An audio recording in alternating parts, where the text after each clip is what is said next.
perkenalkan, nama aku Naomi. Kalau di balik layar namanya Tosca, gitu kan.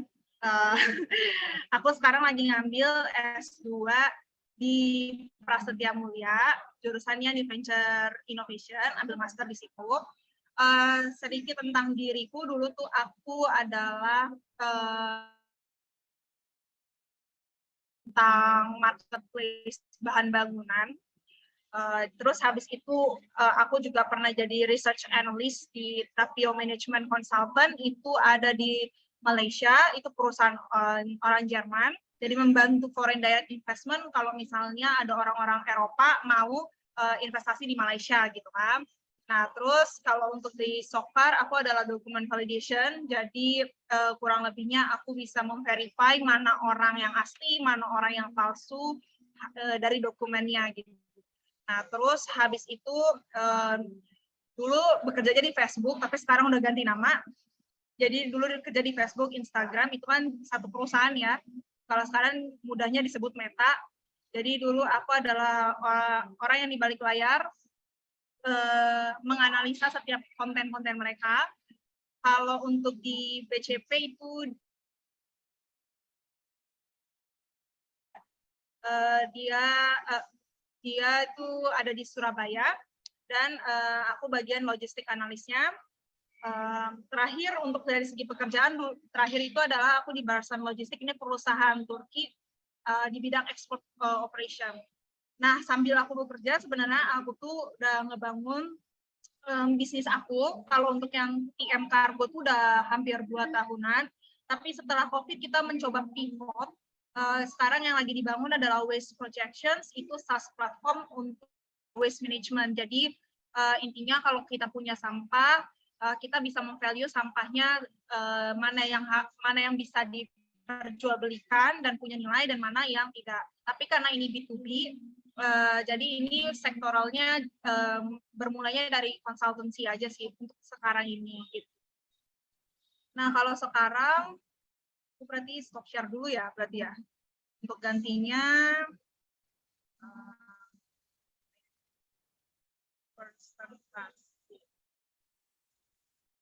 Oke, hari ini yang mau dibahas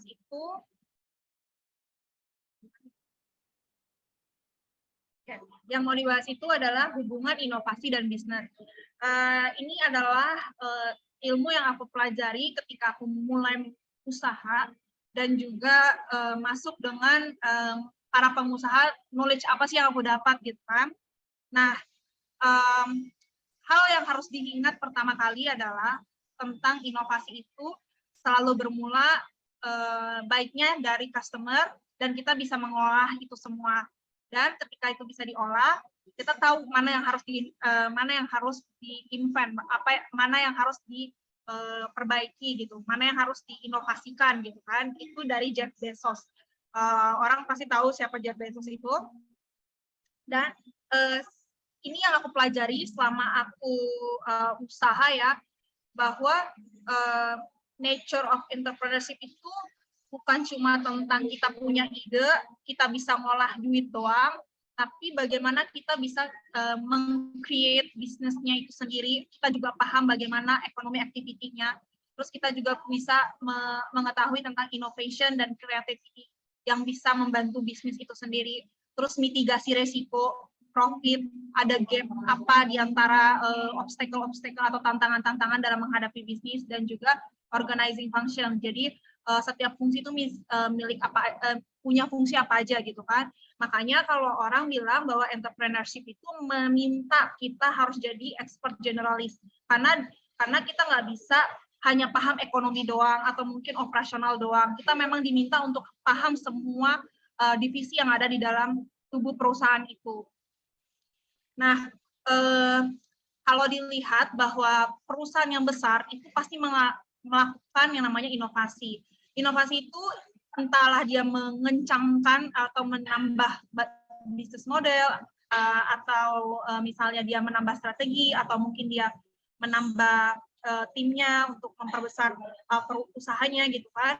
Ada juga misalnya dia misalnya melakukan inovasi dalam bentuk menghemat menghemat pengeluarannya, dan masih banyak lagi. Nah, kalau kita mau membahas inovasi dan bisnis, kita mulainya tuh dari segi yang di sebelah sini dulu, yaitu planning. Nah, di bidang planning, kita tuh artinya kita membahas tentang konteksnya. Nah, kalau kita mau membahas konteksnya, yang paling mudah adalah kita ngeidentifikasi dulu nih, ada opportunity apa, ada kesempatan apa yang bisa kita raih dalam sebuah masalah. Nah, terus habis itu kita bisa membuat general plan-nya terlebih dahulu. Jadi kalau misalnya kita mulai mungkin dari COVID ya. Kalau dari waktu COVID, kalau kitanya terlambat masuk, mungkin kita merasa nggak ada opportunity buat dapat duit sebesar-besarnya saat COVID. Tapi kalau kita lihat, kenapa sih ada orang yang mungkin waktu itu kayak mendadak karena misalnya ekspor masker, ekspor bahan-bahan yang ada di Indonesia ke negara lain, itu karena ada yang namanya opportunity, di mana ada permintaan pasar atau ada permasalahan, tapi kitanya tapi di tempat tersebut belum ada yang bisa membantu untuk menyelesaikan masalah mereka gitu kan. Nah, terus ada yang namanya konsep development. Nah, konsep development itu namanya atau istilahnya exploring ya. Jadi kalau kita udah punya ide, itu dieksplor tuh ide tersebut. Nah, biasanya kita tuh menjustifikasi apakah ide tersebut dibutuhkan oleh masyarakat atau tidak gitu kan. Nah, terus habis itu ada reflection atau kita tuh setelah kita misalnya menanyakan nih, let's say aku mau bikin, aku lihat di sebuah daerah belum ada nih coffee shop, ya udah aku mau bikin coffee shop. Nah, itu kan tadi dari bidang planningnya kan, terus kita matengin konsepnya, mungkin coffee shop yang ada Korea-Koreaan, karena kalau misalnya zaman sekarang Korea-Koreaan itu kayaknya menggait masyarakat tuh cepet gitu kan. Oh, oke, kita sudah, tapi kita bertanya dulu nih di bidang exploring-nya gitu kan, apakah orang-orang mau kalau misalnya datang ke kafe yang banyak Korea-Koreaannya. Bisa jadi itu hanya bias di kepala kita, ternyata masyarakat nggak perlu itu. Masyarakat sukanya kalau kafe bukan Korea-Koreaan, tapi misalnya dia sukanya sama menu-menu. Nah, itu harus dijustifikasi kan. Nah, terus di reflection tuh jatuhnya kayak kalau misalnya kita bikin, let's say kita mau bikin kafe, kita kan berarti buat menu dulu dong. Nah, kita tanya nih sama user kita atau customer kita, kalau aku buat menu kayak gini, apa reaksi mereka gitu. Kalau misalnya dibilang bahwa rasanya ini biasa aja, nggak ada spesialnya. Nah, kita juga harus ngedevelop nih, apakah rasa itu sudah cukup, walaupun maksudnya kita tuh udah yakin walaupun rasanya biasa aja, kitanya bisnis itu masih bisa jalan gitu kan. Nah, akhirnya setelah kita sudah menjustifikasi itu semua, muncullah yang namanya generating. Itu artinya bisnis tersebut sudah siap untuk membuat sebuah formula. Jadi artinya kalau misalnya kita udah mau bikin kafe, sudah testing rasa-rasanya ke orang-orang suka dengan juga misalnya konsepnya, kita bisa tuh misalnya mulai membangun si kafe itu sendiri. Nah, masuklah ke wilayah validasi, yaitu validasi itu kita merunning si kafe itu. Nah, ketika merunning si kafe itu, pasti kan ada yang namanya, oke, pemasukan hari ini berapa, pengeluaran berapa. Nah, itu operasional gitu akan membantu kita yang namanya measuring. Nah, measuring itu, terakhirnya itu biasanya untuk scale up, kita ke depannya mau jadi seperti apa. Nah, kalau di dalam dunia usaha, sebenarnya tuh yang namanya inovasi itu sebenarnya banyak. Contoh, kalau mau dalam segi teknologi, apakah mau dibahas dari segi data dan data storage-nya gitu kan? Karena kan orang semakin lama tuh mulai belajar yang namanya data analisis gitu kan? Apakah kita mau pakai machine learning? Nah, atau cuma Excel biasa, nah kayak gitu kan? Terus misalnya social drivers misalnya kayak gini. Di dulu usaha kita tuh biasanya pakai third party. Nah, sekarang kita nggak mau pakai berarti kita harus memperkuat di segi mana accountability-nya gitu kan. Nah, terus misalnya dari business environment, dulu kalau kita lihat banyak perusahaan tuh kalau jualan tuh nggak di marketplace, malah yang ada mereka tuh jualannya ya pakai distributor. Sekarang mereka mungkin berpikir bahwa daripada dia pakai distributor, kita bisa dapat untuk sebesar-besarnya langsung ke customer, kenapa nggak coba marketplace gitu kan. Nah, jadi success factors-nya untuk sebuah inovasi itu banyak ya. Jadi kalau menurut aku tuh biasanya orang-orang kalau sudah mengenal yang namanya bisnis, dia harus cepat melihat apa yang akan terjadi ke depannya.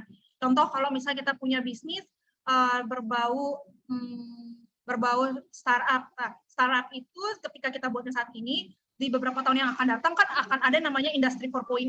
Apakah startup itu bisa masuk ke industri 4.0 atau enggak? Nah, itu yang menurut aku kita harus pelajari dulu nih. Kalau kita mau bikin bisnis, bisnis tersebut bisa enggak sampai ke dalam opportunity yang tadi. Nah, jadi kita lihat kan opportunity-nya industri 4.0, kita mengubah sebuah konsep atau sebuah kelemahan jadi keunggulan lewat apa, yaitu inovasi.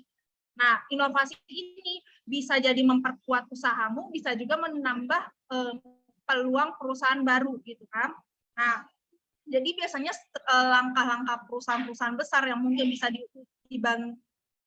mungkin bisa kita tiru gitu, walaupun usaha kita kecil, adalah setiap perusahaan besar tuh pasti punya namanya bisnis strategi. Nah, aku juga termasuk orang yang misalnya dulu bisnisnya belum mulai terarah gitu. Jadi dulu tuh aku nggak punya namanya bisnis strategi. Nah, terus habis itu ada yang namanya sistem operation. Nah, biasanya orang kalau baru mulai usaha ya, atau mungkin dia baru berdagang, dia lupa yang namanya sistem operation. Jadi dia ya udah jualan tok aja. Nah, dia nggak mengolah semua apa yang dia punya itu dibuat dalam sebuah sistem.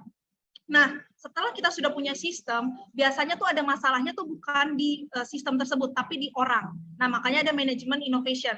Kenapa? Karena setelah kita punya produk gitu ya, setelah kita punya produk, pasti yang masalah kedua itu adalah proses. Setelah proses, pasti itu masuknya ke people. Karena people itu ada yang mungkin absen, ada yang mungkin tidak memenuhi standarisasi kamu gitu kan.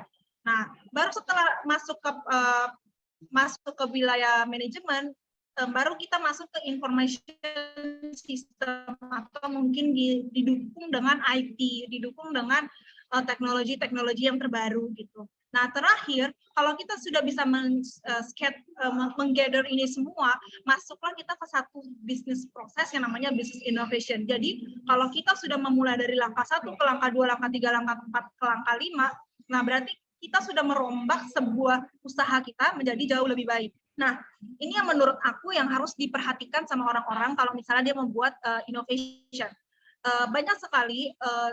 Banyak sekali orang yang mau membuat inovasi, tapi orang tersebut lupa bahwa setiap usaha itu ada namanya matriks. Matriks itu adalah satuan pengukuran kita mau mengatakan ini berhasil atau tidak itu dari apa.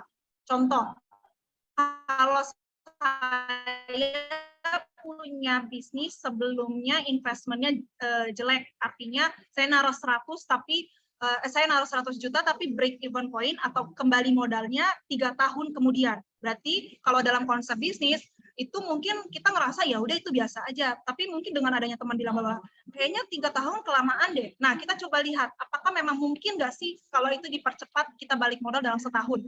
Nah, itu adalah bentuk KPI. Nah, KPI ini yang selama ini apalagi usaha-usaha kecil ya. Kalau usaha-usaha besar kan namanya Pak perusahaan, dia biasanya sudah mendapatkan knowledge ini. Tapi usaha-usaha kecil, menurutku kenapa banyak juga yang nggak berkembang, istilahnya tidak ada pengembangan secara finansial atau mungkin ya udah di situ-situ aja ya, karena mereka lupa namanya KPI ini. Kalau KPI ini nggak dipunyai, berarti nanti ada kemungkinan kita nggak tahu indikator kita berhasil atau enggak dalam menjalankan usaha. Nah, terus misalnya nih, kita mau nambahin staff. Nah, apakah nambahin staff itu kita yang hiring sendiri, ataukah kita mau, ya udah deh, nggak usah hiring, mungkin kita coba pakai outsourcing. Nah, ini kan plan-plan yang sebenarnya kalau buat pengusaha, kalau dia benar-benar jiwanya pengusaha, dia open to this kind of things. Dia terbuka terhadap berbagai macam peluang seperti ini. Nah, yang jadi masalah, banyak pengusaha yang selalu dependable on their self. Berarti dia cuma fokus ke diri mereka, dan mereka merasa bahwa diri mereka sudah jauh lebih baik, dan pada akhirnya mereka nggak open innovation. Nah, contoh simpelnya adalah Nokia. Dulu kan Nokia tuh terkenal banget. Kalau sekarang kan Nokia, adakah yang masih pakai Nokia? Maksudnya sekarang pasti minim banget. Kenapa? Karena dulu saat ada staffnya Nokia itu bilang sama bosnya, untuk bilang bahwa inovasi harus kayak gini, kita harus pindah produknya seperti ini. Sudah ada loh kompetitor yang menggunakan namanya waktu itu BBM ya waktu itu. Nah, Nokia ini merasa bahwa enggak, kita nih unggulan di pasar. Nah, itu yang menurut aku jadi pelajaran, dan kalau kalian mungkin kuliah di bisnis dari S1, S2, S3 pasti akan ketemu yang namanya pelajaran inovasi, dan pasti kita akan melihat bahwa ada banyak perusahaan-perusahaan gagal di dunia ini padahal sudah jadi market leader. Nah, akhirnya aku melihat bahwa kalau kita misalnya paham kata inovasi, kita tuh bisa jadi best profitable sebuah startup gitu loh, sebuah bisnis gitu. Aku melihat beberapa contoh ya di 2021 tuh banyak banget. Simpelnya orang-orang dulu kalau ke dokter biasanya dia nggak pakai telehealth ya, yang dia nggak pakai Halo Dokter atau mungkin ya aplikasi-aplikasi. Nah, di 2021 ada orang yang mungkin melihat, oh, oke, COVID nggak bisa kemana-mana, nggak mungkin juga nggak ke dokter, dan dia buat aplikasi ini. Nah, kalau ditanya inovasinya bekerja atau enggak, menurutku ini bekerja. Kenapa? Karena dia bekerja saat orang-orang ada tadi opportunity-nya tidak bisa kemana-mana. Tapi kalau ditanya, sebenarnya konsepnya bagus atau enggak secara bisnis, belum tentu juga iya, karena kita kan nggak tahu apakah misalnya kalau berobat dengan online dan offline, hasilnya benar-benar sama. Nah, tapi kan kita bicara bisnis, kita bicara tentang inovasi apa yang bisa jadi duit, gitu kan. Nah, terus kita lihat lagi nih, ada remote working. Dulu orang bingung nih, properti. Kita lihat ya, waktu lagi COVID tuh orang-orang tuh bahasnya kayak gini, aduh, properti nilainya turun, nggak ada bisa ngapa-ngapain. Terus habis itu waktu itu aku ingat banget bahwa banyak perusahaan sampai banyak orang-orang properti yang sampai teriak gitu kan, sampai akhirnya bunga kredit itu tuh benar-benar ditahan. Biasanya kan bunga kredit naik ya karena bergantung inflasi. Nah, tapi kalau orang pintar, dia akan membuat yang namanya remote working. Jadi mungkin dia cuma punya ruko, tapi karena waktu itu nggak bisa kemana-mana, minimal gini, orang kan masih bisa untuk keluar mungkin di jangkauan dia doang, nggak bisa antar state, nggak bisa antar kota, atau misalnya dari Tangerang ke Jakarta gitu. Akhirnya kalau dia mungkin membuka, ya udah deh kita bikin aja ruko kita jadi remote working. Nah, pada saat itu adalah waktu mujur-mujurnya. Jadi dia melihat opportunity-nya adalah, ya saya nggak bisa menjual menjual tempat saya, menjual ruko saya, menyewakan ruko saya sama pengusaha yang intinya makanan, intinya mungkin dagang kelontongan, tapi saya bisa membuat wilayah tempat saya jadi pusatnya orang-orang kalau mau kerja jarak jauh kayak gimana gitu kan. Nah, jadi kalau kita lihat bahwa semua inovasi itu tuh bisa menghasilkan uang ke depannya, selagi kita melihat ada opportunity itu. Nah, baiknya kalau kita ya kalau aku kenapa ditanya kenapa sih mikirnya waste management. Nah, aku sesederhana melihat opportunity ini di tahun yang akan datang, orang sudah mulai yang namanya gencar-gencarnya teriak-teriak tentang lingkungan. Nah, kalau teman-teman kan pasti bisa juga nih melihat ada apalagi opportunity yang akan datang. Nah, kalau saran aku, kalau kita mau masuk ke dunia bisnis sejati-jatinya ya, selalu searching aja di Google. Kalau misalnya prospek di tahun 2022 itu apa, prospek di tahun 2023 itu apa. Karena pasti ada orang-orang yang sudah bisa menganalisa ini. Dan analisa ini bisa jadi works for kita, bisa jadi enggak. Tapi ini paling enggak membantu kita untuk mendapatkan ide, dan ide itu bisa kita validasi segera mungkin. Nah, ini menurut aku apa ya?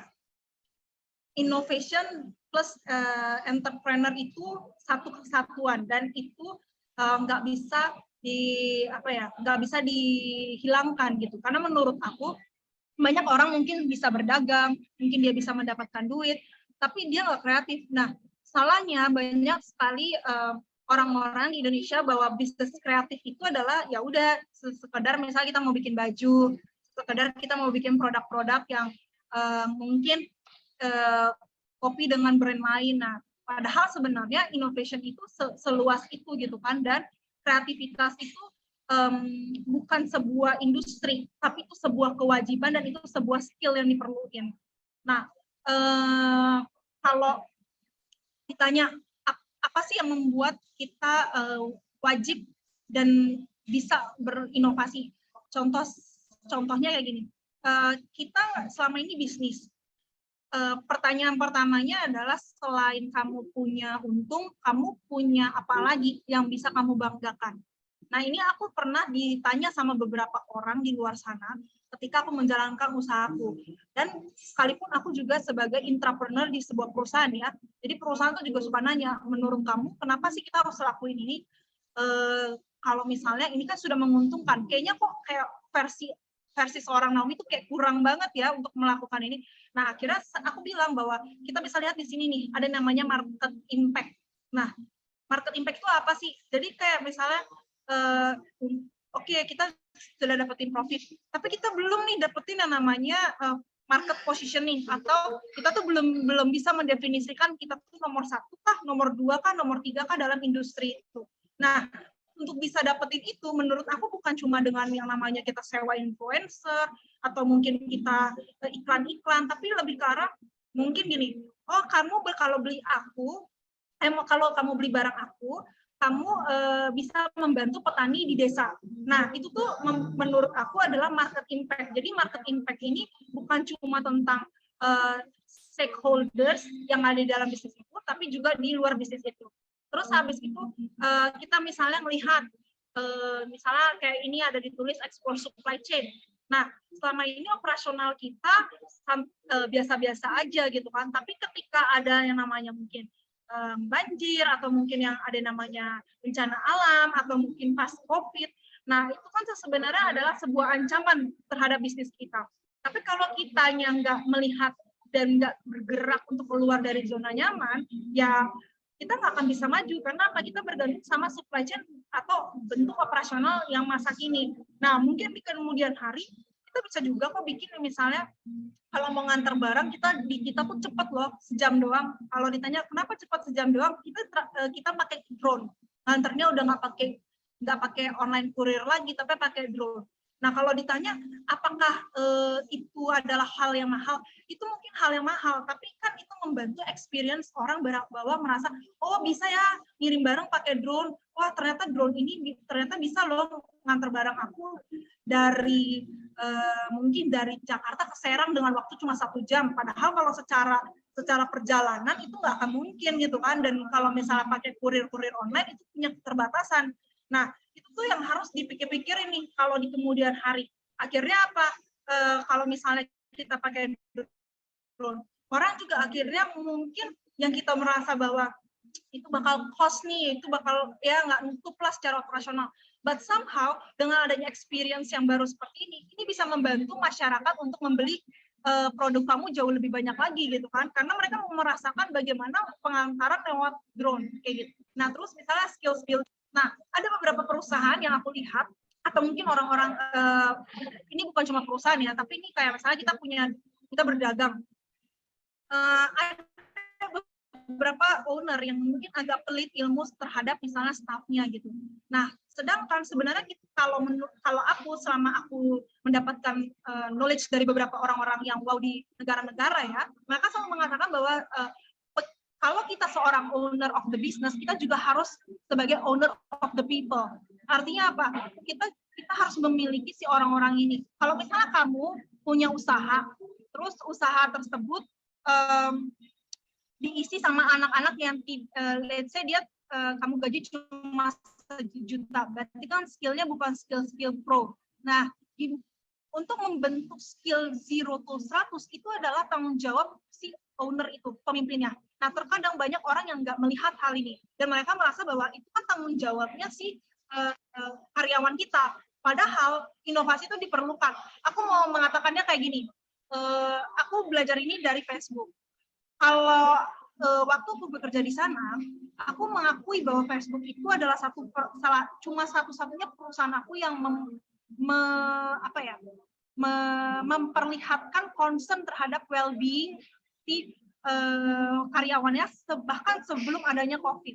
Jadi saat kita dulu bekerja, kita tuh selalu ada psikolog yang menemani kita gitu.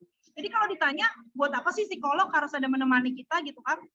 Tapi kalau kita lihat lagi, banyak juga nih orang-orang di Instagram atau Facebook atau mungkin WA yang kalau update atasannya untuk menghina-hina, kesel banget nih gitu kan.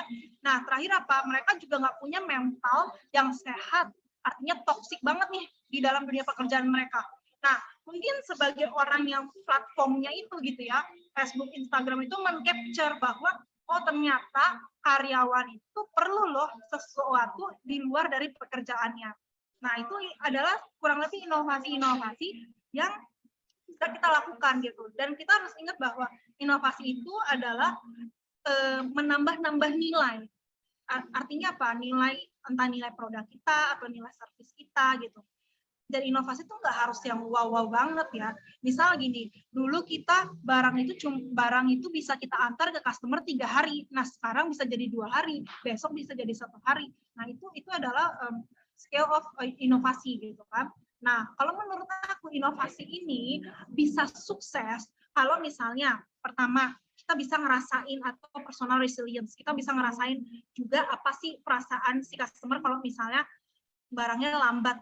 Nah, kalau kita juga kesel ketika kita mau beli barang sesuatu barang gitu ya, terus bilangnya ini lama banget nih nyampainya. Nah, ketika kita mau bikin bisnis, kita kan pasti punya prinsip bahwa gue nggak mau nih bikin bisnis yang lamanya sama kayak toko sebelah gitu kan. Terus habis itu nggak bisa bohong bahwa inovasi baik itu small step atau big step itu pasti yang perlu namanya access to capital. Artinya apa? Kamu akan spend sedikit lebih daripada yang normalnya gitu kan. Terus inovasi itu bisa dilakukan entrepreneur kalau dia punya strong network. Network ini bukan tentang cuma eksternal, tapi seperti yang aku bilang tadi, internal juga penting gitu kan. Nah, terus habis itu, nah ini yang paling penting juga bahwa entrepreneur itu seringkali melakukan inovasi tapi nggak berdasarkan data. Contoh, kalau misalnya kita mau meningkatkan sales, tapi kita nggak punya data sales sebelumnya, kita mau ningkatin apa? Indikatornya apa? Nah, makanya biasakan kalau misalnya kita mau jualan atau apa, itu tuh selalu ada namanya entahlah Excel, entahlah mungkin itu software yang tentang sales forecast gitu. Jadi bulan ini, bulan depan, bulan yang akan datang itu bisa mengenerate kamu tuh perlu stok berapa, kamu tuh perlu jualan berapa. Dan kalau menurut aku ya, untuk mengakses data ini kan kadang nggak selamanya kita harus punya staff yang mengerti data atau Excel rumus dengan yang istilahnya rumus yang tinggi-tinggi itu. Tapi bisa juga kamu menggunakan software atau software yang mungkin berbayar lebih murah gitu. Atau mungkin kamu cari aja Excel yang mungkin dibeli sekali beli jadi gitu. Nah, terus habis itu kita juga bisa melakukan inovasi dengan baik ketika kita punya connect to stories gitu. Jadi kalau misalnya connect to stories itu misalnya gini, misalnya gini, ada Mbak Nona bilangnya bahwa Mbak Nomi produknya ubah dong, ubahnya yang dari warna pink covernya ganti dong jadi warna hijau.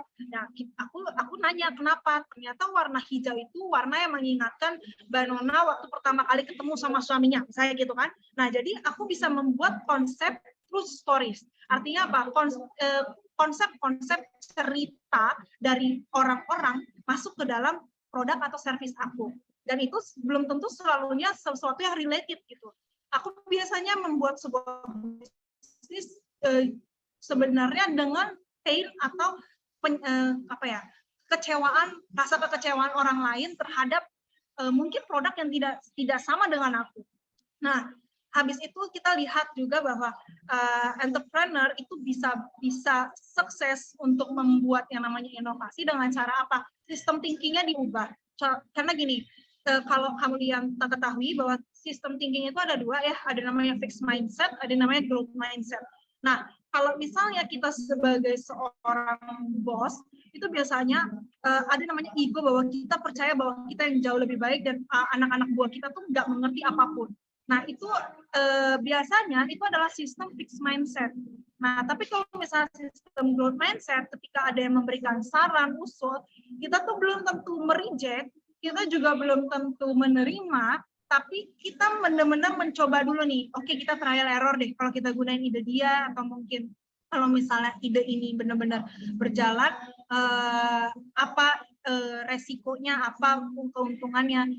Nah, kenapa banyak di Indonesia yang mungkin orang jualan lontong doang gitu. Terakhirnya tiba-tiba ada orang yang punya ide brilian, anak-anak muda, terus ya udah deh, saya mau bikin yang namanya distributor online gitu kan, pakai HP doang. Nah, padahal sebenarnya orang yang lebih tahu dunia perkelontongan itu ya orang-orang mungkin yang sudah ada di industri itu 10-20 tahun untuk jualan di warung, jadi agen, jadi distributor. Terakhirnya karena dia tidak mau menerima yang namanya inovasi, ya balik lagi tidak ada namanya pertumbuhan. Nah, terus habis itu ada juga yang namanya kita harus align nih sama yang namanya investor expectation. Kalau seandainya itu duitnya duit pribadi gimana? Berarti kita juga sebagai orang, anggap diri kita seorang investor gitu. Jadi kalau misalnya nih duit ada 100 juta di tempat kita, 100 juta ini kalau mau diusahakan jadi sesuatu, ekspektasi kita apa gitu? Apakah ekspektasinya cuma 100 balik ke 150 atau 100 ini misalnya berubah jadi 100.000 produk, dan kalau misalnya sekali menjual ternyata bisa sampai 200 juta. Nah, intinya ada ekspektasi yang memang harus di-set dari awal sehingga kita tuh merasa nggak pernah puas gitu. Kalau misalnya nih kita sebagai ya udahlah ini duit gue juga, usaha gue juga, kadang itu yang membuat kita nggak pernah berinovasi. Tapi kalau misalnya itu duit orang atau mungkin itu duit pinjaman bank atau mungkin apa, kita mungkin ada sedikit rasa bertanggung jawabnya lebih. Nah, ini yang kadang menurut aku juga harus dibangun, bahwa kalau memang itu adalah duit untuk usaha, maka kita harus set ekspektasi dalam tanda kutip seolah-olah kita adalah investor. Investor itu kan berarti segala sesuatu yang akan meminta ekspektasi tentang fund ya, tentang duit ya, tentang profit, tentang market share. Nah, jadi mereka tuh selalu meminta itu. Berarti artinya ekspektasi kita terhadap financial kita tuh harus di-set, harus ada yang di-set, sehingga kalau kita tadinya misalnya nih tahun ini dapat 100, ya tahun depan 110. Nah, banyak orang yang merasa di zona nyaman, ya nggak apa-apa, cepet juga udah untung dan udah tenang dia, padahal belum tentu gitu kan. Nah, ini kalau misalnya kalian lihat, ini sebenarnya banyak banget founder-founder atau orang-orang yang baru membuat bisnis yang sebenarnya belum tentu juga di bidang itu gitu untuk 10 tahun, 20 tahun. Tapi kenapa sih banyak orang yang terakhirnya terjun ke sebuah dunia namanya startup, terjun misalnya membuat sebuah bisnis ekspansi baru? Ya karena dia hanya melihat ada sebuah market yang harus diolah dan orang-orang belum melihat ini. Karena apa? Karena orang-orang lagi di zona santai. Ya bahasa kasarnya gini deh, industri 4.0 memang sudah jalan, tapi kan belum 100% jalan. Orang-orang banyak skeptikal gitu kan, kayaknya ini nggak bakal bekerja. Tapi kalau bisa dilihat ya, kita bicara tentang bagaimana Facebook, Google, YouTube semua bekerja di saat zaman dulu, bahwa ya siapa yang mempercayai bahwa internet bakal berkembang secepat ini gitu. Dan ini kan aku bicara bukan tentang internet ya, tapi kurang lebih contohnya seperti itu, bahwa nanti industri 4.0 bakalan banyak mungkin pekerjaan yang digantikan dengan teknologi atau mungkin transportasi yang mungkin lebih cepat gitu. Saat ini orang-orang simpelnya gini deh, orang mau bahas mobil listrik, orang-orang bilang mobil listrik sekarang mahal, tapi aku percaya 5 tahun lagi atau 10 tahun lagi at maksimum itu jadi produk massal, dan akhirnya orang meninggalkan mobil-mobil bensin. Nah, ketika sudah masuk ke wilayah seperti itu, yang akan menang adalah orang yang memulai mobil listrik pada saat 2022 kayak gitu. Nah, jadi kalau ditanya ada nggak sih importantnya kalau misalnya kita import apa sih manfaat gitu, apa sih manfaat innovation di dalam sebuah entrepreneurship. Nah, ini adalah simple thing-nya ya, bahwa itu tuh ngebantu kita untuk melihat perspektif ekonomi yang jauh lebih luas. Terus kita jadi memacu yang namanya creativity itu bergantung juga sama productivity, bergantung juga sama inovasi di kemudian hari. Nah, dengan adanya kreativitas menghasilkan nilai produk yang bertambah atau nilai produk atau mungkin jenis bisnis yang bertambah, berarti kan mau tidak mau kita akan menambah peluang untuk pekerjaan orang lain. Dan ini adalah kalau harusnya ini adalah salah satu impian seorang pengusaha di mana dia bisa membantu dan membantu banyak orang untuk mendapatkan nafkah gitu kan. Nah, terus setelah banyak orang terbantukan secara finansial mereka masing-masing, mereka akhirnya menjadi kita akhirnya jadi mendevelop yang namanya komunitas. Artinya kita membantu orang-orang merasakan apa sih rasa kalau kita sudah memberikan inovasi ini. Contoh, dulu orang naik ojek, ya udahlah bayarnya tuh kita biasa ya, ojek pangkalan tuh hari ini mungkin 10.000, besok 15.000, besok lagi 20.000, hari terus kalau lagi deket bisa 7.000. Jadi kan tidak ada standar yang tepat gitu kan. Nah, tapi sekarang kalau ditanya terimpactnya paling besar siapa? Paling besar kita yang pengguna ini. Kenapa? Akhirnya kita nggak bisa nih ditipu lagi sama abang-abang ojek-ojek pangkalan bilangnya hari ini 10.000, besok 20.000. Ya udahlah bang, ini ada harga di aplikasi 15.000, jaraknya sudah pasti gitu kan. Karena kan kalau dihitung-hitung gini, 1 kilo kita misalnya kita pergi cuma 1 kilo, terus dia nawarin kita, dulu kan harga ojek mahal ya, 20.000, 25. Terus kita mikir gini, aduh 20.000, 25.000 padahal cuma sekilo. Nah, tapi kalau sekarang kan paling cuma 10.000, 14.000. Akhirnya kita merasa bahwa dengan adanya sebuah inovasi seperti ini, ada manfaatnya loh ternyata. Nah, terus habis itu ada ripple effect. Berarti nanti akhirnya akan ada efek-efek yang bersamaan dan itu mungkin belum tentu baik, tapi juga belum tentu buruk. Nah, kayak tadi aku bilang, kalau misalnya kita main ojek online, mungkin itu terbantu buat kita sebagai user, tapi belum tentu yang namanya mungkin sebagai driver ojek online-nya. Nah, tapi ini kan pasti akan ada justifikasi ya secara waktu gitu. Mungkin kemudian hari banyak ojek-ojek online yang akhirnya membuat sebuah inovasi yang terbarukan. Terus habis itu ada make social change.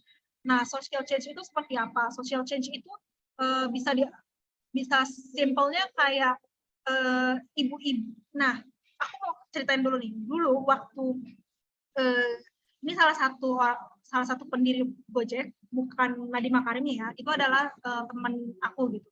Dia juga cerita bahwa dulu kita untuk membuat Gojek sebesar ini, dulu kita malah marketingnya bukan sama Gojek, tapi mereka sama ojek pangkalannya, tapi mereka ternyata marketingnya sama istri dari tukang ojek. Terus aku nanya, kenapa istri? Kan gak ada hubungan ya, istrinya kan di rumah gitu kan. Ternyata mereka bilang bahwa gini, ternyata istri-istri itu mengeluhnya kenapa? Suaminya di tempat pangkalan duduk-duduk doang, terus main-main kartu, terus ngopi-ngopi doang, tinggal nunggu pelanggan gitu kan. Sedangkan ada anak istri yang harus dinafkahi di rumah. Akhirnya apa?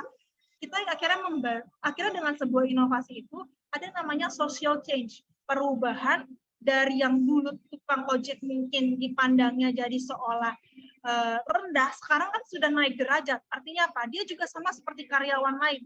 Dia punya pekerjaan yang tidak berhenti gitu kan. Kalau dulu kan kesannya jadi tukang ojek itu seolah pengangguran ya, pengangguran yang dia cuma nggak punya skill lain selain ojek gitu, dan dia juga nggak punya skill lain untuk menambah customernya selain customernya datang ke pangkalannya. Nah, akhirnya aku menyadari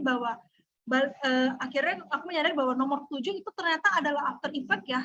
Ternyata walaupun inovasinya cuma bikin semua ojek ada di dalam satu tempat, satu aplikasi, ternyata dia bisa membantu si istrinya nggak ngomel-ngomel lagi di rumah, terus habis itu si istrinya paling nggak hari ini dapat makan, anaknya dapat makan, gitu kan. Terus habis kita punya sisi-sisi itu, kita kan pasti ada nggak puas ya. Kalau kita sebagai orang yang suka berinovasi, itu kita pasti rasa nggak puas. Akhirnya kita nggak research lagi, apa ada lagi sesuatu yang mungkin bisa diekspansi. Nah, dulu tuh logistik selalu berkaitannya dengan mobil. Nah, tapi sekarang ojek-ojek online akhirnya berpikir bahwa ternyata saya nggak perlu untuk membawa manusia doang. Bisa loh membawa kardus, bisa loh membawa mungkin HP gitu kan. Yang penting saya amanah, saya dapat duit. Dan bahkan beberapa dari mereka juga mengatakan bahwa kita juga senang sih kalau misalnya mengangkut bukan cuma manusia, karena yang kalau misalnya manusia hari ini mungkin dapatnya 100.000 lah dengan membawa 10 orang. Nah, tapi dengan adanya research development ternyata, oh kita bisa loh bikin diversifikasi produk yang lain atau diversifikasi service yang lain. Akhirnya kita lihat bahwa Gojek ternyata sekarang ojek-ojek online yang bukan cuma Gojek itu sekarang bukan cuma tentang ojek doang gitu. Nah, terus ini kalau kalian lihat ya, ada lagi after effect yang paling wow gitu. Kalau kita lihat beberapa orang-orang yang mengubah sebuah kalau dia sudah membuat sebuah inovasi, terus habis itu dia membuat inovasi yang berdampak besar, kita lihat bagaimana dia bisa mengubah political ekonomi di luar dari stakeholders dia. Contohnya seperti ini. Kalau misalnya dulu Gojek nggak punya kebijakan. Nah, ketika dia orang yang selalu berinovasi, inovasi seseorang itu kan selain dilihat dari bisnis, orang akan melihat juga bagaimana karakter si perusahaan dan karakter ownernya. Jadi kalau perusahaan itu nggak berinovasi, kita tuh udah tahu nih berarti ownernya itu adalah owner fixed mindset. Ya bahasanya tuh kayak ya udahlah owner ini owner yang tahunya cuma jualan produk doang. Nah, tapi kalau owner tiba-tiba kita kaget nih, oh hari ini dia bikin produk ini, besok dia bikin produknya dengan servis misalnya yang tadi aku bilang hari ini dia cuma nganternya pakai motor, besok dia nganter instan pakai drone. Nah, akhirnya orang kan melihat itu ya. Dan itu bukan cuma melihat produk, bukan cuma melihat bisnis, tapi melihat the owner of the company, siapa pemilik usahanya. Dan dengan kategori seperti itu, orang sudah menjustifikasi bahwa orang ini orang yang punya growth mindset. Nah, orang yang punya growth politik, kepentingan politik, atau mungkin konflik-konflik politik, orang-orang dengan growth mindset itu berusaha mencari titik tengah. Karena kan balik lagi, mereka sudah terbiasa dengan yang namanya melihat sesuatu yang tidak pada tempatnya. Sehingga otak mereka berpikir bagaimana membuat sesuatu yang dengan pada tempatnya dengan versi mereka, dan akhirnya sekarang sudah punya value yang bisa dilihat bukan cuma oleh customer-nya itu sendiri. Jadi kalau kita ternyata punya sisi innovation secara bisnis, kita punya growth mindset, orang akan menilai kita secara keseluruhan, dan ini after effect-nya bagus banget buat yang namanya personal branding. Jadi kalau ditanya, kita sebenarnya cuma bikin usaha aja, kita cuma bikin inovasi buat usaha kita doang, tapi ternyata membuka jalur-jalur lain bukan cuma untuk usaha kita gitu. Nah, sekian dan terima kasih. Jangan lupa di follow di official komunitas.